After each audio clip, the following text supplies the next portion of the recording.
spring break. Woo! Spring break.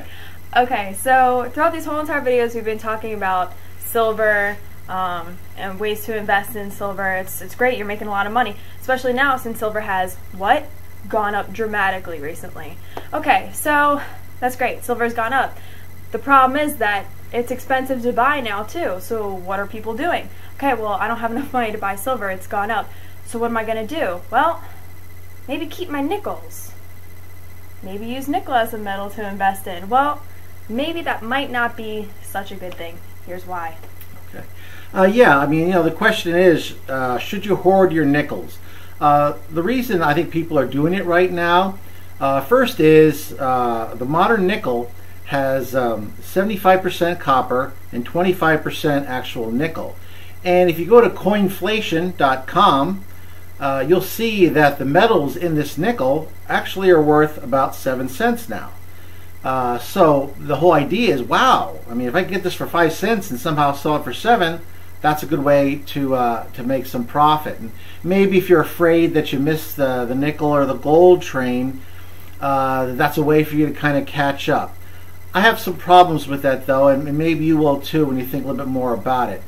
The problem with nickels are, first of all, they're well, there's a law against melting them down for their metals.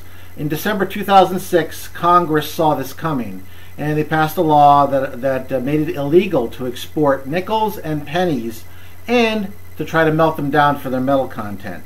So what you're talking about here is a huge fine and some possible jail time. So I think most people aren't really interested in risking their freedom to make a couple of pennies. But I think what's happening is they're thinking that, well, maybe they'll change the law down the line and maybe then I'll be able to make some money. But there's some other problems too. One of the good things about gold and silver is their portability. I mean, they've been used for 5,000 years by humans because they're really portable. Gold, for instance, if you take $20,000 worth of gold, that's around 15 1-ounce coins. You could give that to your grandmother. She can put that in her purse and walk around the mall all day long, hardly even notice they're there. Silver, well, $20,000 worth of silver, that weighs around 37 pounds.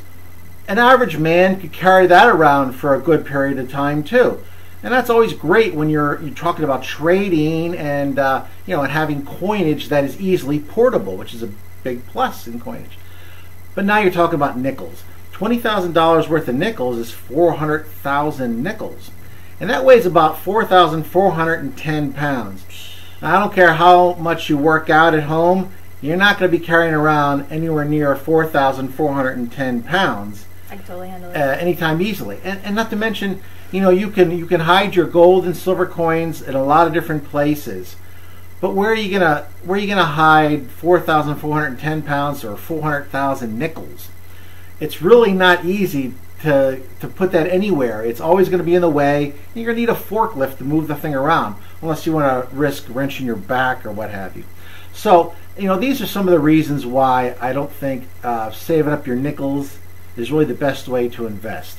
Not to mention, even if they ever do change the law, there's really no established refinery method for the average consumer to give copper and nickel. There are places where you can put in your gold and your silver and get money for it, but not copper and nickel. So there's just no established market either. So together with the lack of portability, the illegality of taking advantage of the metals inside the nickel, and just the sheer bulk, that just shows nickel is just not the best place. And as far as silver and gold, and most particularly silver, you may have missed the first quarter of the football game, but there's still another 3 quarters to go. And silver has a lot further to go, and I've been saying that in the last year in these videos, and it's kept on being true. So, invest on the dips, and you won't be sorry. And that's the video. All right. Oh, one more thing. Down at the bottom there's a link to this article and to my blog, and you can learn a lot about silver and gold and other topics that you may be interested in. Thanks. Check it out. Click it.